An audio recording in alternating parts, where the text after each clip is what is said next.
penyelamat kita, dan menurut ajaran Ilahi, maka beranilah kita bernyanyi. Bapa kami yang ada di surga, dimuliakanlah namamu. Saudara-saudaraku terkasih, selamat pagi. Salam jumpa lagi dalam Sabda Siap Saji Minggu 18 Juli 2021. Marilah kita berdoa dalam nama Bapa, Putra, dan Roh Kudus. Amin. Ya Allah, melalui Yesus Kristus Putramu, Engkau telah menggembalakan kami kawanan-Mu. Semoga kami hidup sebagai kawanan yang selalu bersatu dan tekun mendengarkan sabda Putramu, serta melaksanakannya dalam hidup kami sehari-hari. Sebab Dialah Tuhan dan pengantara kami yang hidup kini dan sepanjang masa. Amin. Tuhan bersamamu dan bersama rohmu. Inilah Injil Yesus Kristus menurut Markus. Dimuliakanlah Tuhan.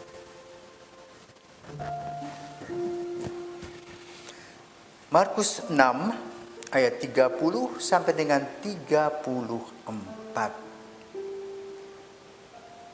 Sekali peristiwa, Yesus mengutus murid-muridnya mewartakan Injil. Setelah menunaikan perutusannya, mereka kembali berkumpul dengan Yesus dan memberitahukan kepadanya semua yang mereka kerjakan dan ajarkan. Lalu Yesus berkata kepada mereka, marilah kita pergi ke tempat yang sunyi, supaya kita sendirian dan beristirahatlah sejenak. Sebab memang begitu banyaknya orang datang dan pergi, sehingga makan pun mereka tidak sempat. Maka pergilah mereka mengasingkan diri dengan perahu ke tempat yang sunyi. Tetapi pada waktu mereka bertolak, banyak orang melihat dan mereka mengetahui tujuannya. Dengan mengambil jalan darat, bersegeralah datang orang dari semua kota ke tempat itu. Dan mereka malah mendahului Yesus dan murid-muridnya. Ketika mendarat dan melihat jumlah orang yang begitu banyak, tergeraklah hati Yesus oleh belas kasihan kepada mereka, karena mereka seperti domba yang tidak mempunyai gembala. Lalu mulailah ia mengajarkan banyak hal kepada mereka. Demikianlah Injil Tuhan. Terpujilah Kristus. Saudaraku terkasih, kita bayangkan para murid yang sudah pergi, boleh katakan berpastoral, mengunjungi umat, visite. Dan bagaimana reaksi umat? 90% positif. Maka tidaklah mengherankan kalau Filipus mengatakan, aku senang loh. Aku di sana disuguhi ayam betutu. Alah, aku juga. Di sana aku diberikan lawar loh. Yang lain lagi mengatakan, wah, aku diberi nasi merah dengan lauk ikan, pindang, dan sebagainya. Lalu bagaimana kata Yesus mereka? Mereka senang Yesus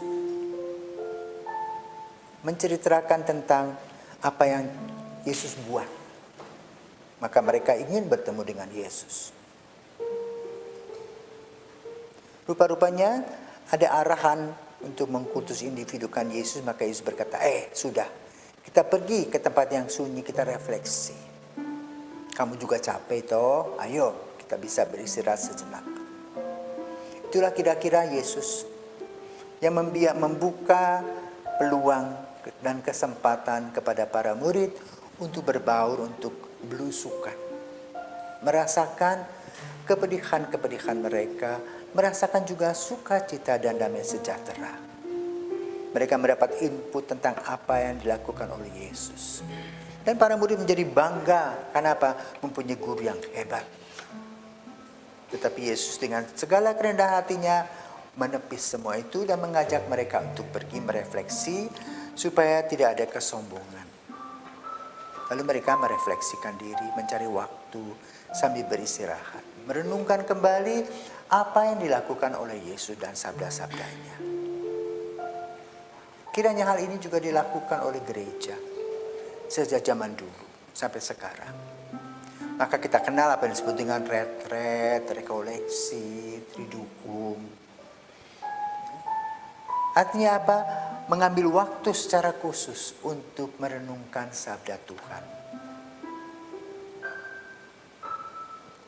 Dan di sana, dalam refleksi itu, mengevaluasi kinerja yang sudah dilakukan.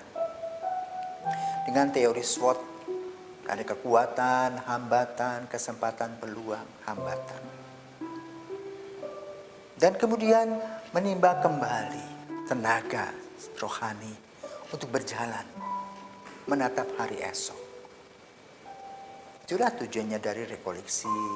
Beberapa jam, triduum 3 hari, kemudian retret bisa 5 sampai 7 hari, bahkan sampai ada yang 40 hari.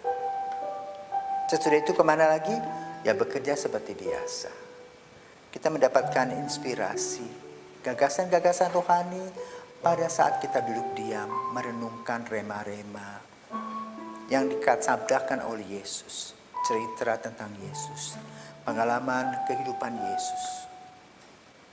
Dan itu merupakan hal yang luar biasa. Karena itu pada masa pandemi ini, ya, di mana ada PPKM darurat, kita dirumahkan untuk merefleksikan, bukan hanya duduk bertengkar, duduk menganggur, tapi ayo buka kitab suci, membacanya, mengikuti misa dalam live streaming, berdoa rosario, men-sharingkannya di dalam keluarga. Sehingga waktu itu amat bermanfaat. Yang membiarkan kegelapan masuk, menerobos kehidupan kita, maka yang kita lihat adalah keburukan-keburukan orang lain saja. Dan itu tidak menguntungkan. Maka COVID mengajarkan kepada kita untuk sabar, untuk berefleksi, untuk berpikir tentang gagasan-gagasan positif ke depan. Selamat menjalankan masa sunyi. Selamat menjalankan apa yang disampaikan oleh Yesus. Mari kita pergi ke tempat yang sunyi, supaya kita sendirian dan beristirahatlah sejenak. Dengan iman, dengan kacamata iman, kalau kita meneropongi COVID-19, maka kita akan menjadi lebih tenang. Kenapa? Kita sadar Tuhan tidak pergi. Tuhan ada di mana-mana, Tuhan selalu bersama dengan kita. Selamat menikmati COVID. Selamat menikmati apa yang dikatakan oleh Yesus dalam Injil pada hari ini. Semoga berguna bagi hidup kita. Agar kita nanti kalau sudah waktunya bekerja penuh dengan semangat walaupun banyak tantangan. Tuhan memberkati. Allah Bapa yang penuh kasih, kami bersyukur atas imam-imam yang telah Engkau berikan untuk mendampingi kami. Engkau sendirilah yang telah memilih dan memanggil mereka. Bagi imam kami tercinta Romo Marcel Igremiarse yang akan merayakan Pesak Mas imamatnya yang ke-50 tahun, sudilah kiranya Engkau memberkati dalam segala karya pelayanannya. Anugerahkanlah kesehatan, damai sejahtera, bahagia senantiasa dalam menghadapi imamatnya. Semakin bertambah kuat hikmatnya dan semakin bijaksana dalam menjalani kehidupan. Semoga ia menjadi berkat yang hidup bagi masyarakat gereja dan bagi kami semua. Bapa yang penuh kasih, sudilah kiranya melindungi Romo Marcel dari segala mara bahaya. Kuatkanlah ia bila sedang menghadapi kelemahan dan tantangan dalam hidup. Biarlah hati, cinta dan hidupnya menjadi persembahan dan pujian bagimu selamanya. Pada kesempatan ini pula kami menyampaikan kepadamu, semangatilah kaum muda yang Engkau panggil menjadi imam dan religius, agar dengan berani mengikuti kehendak-Mu. Utuslah para pekerja ke dalam panenan-Mu yang melimpah, agar Injil-Mu diwartakan kaum miskin, dilayani dengan cinta kasih. para penderita memperoleh hiburan dan umat mendapatkan kekuatan melalui sakramen-sakramen. Kami mohon ini kepadamu dengan perantaraan Kristus Tuhan kami. Amin.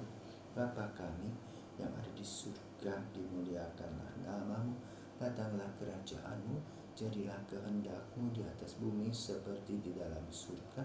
Berilah kami rezeki pada hari ini, dan ampunilah kesalahan kami, seperti kami pun mengampuni yang bersalah kepada kami. Dan janganlah masukkan kami ke dalam pencobaan, tapi bebaskanlah kami dari yang jahat. Amin. Salam Maria, penuh rahmat Tuhan sertamu, terpujilah engkau di antara wanita, dan terpujilah buah tubuhmu Yesus. Santa Maria, Bunda Allah, doakanlah kami yang berdosa ini, sekarang dan waktu kami mati. Amin. Salam Maria, penuh rahmat Tuhan sertamu, terpujilah engkau di antara wanita, dan terpujilah buah tubuhmu Yesus. Santa Maria, Bunda Allah, doakanlah kami yang berdosa ini, sekarang dan waktu kami mati. Amin. Salam Maria, penuh rahmat Tuhan sertamu, terpujilah engkau di antara wanita, dan terpujilah buah tubuhmu Yesus. Santa Maria, Bunda Allah, doakanlah kami yang berdosa ini, sekarang dan waktu kami mati. Amin. Kemuliaan kepada Bapa dan Putra dan Roh Kudus, seperti pada permulaan, sekarang, selalu, dan sepanjang segala abad. Amin. Tuhan bersamamu dan bersama rohmu. Semoga kita diberkati dengan kuasa Bapa dan Putra dan Roh Kudus. Amin.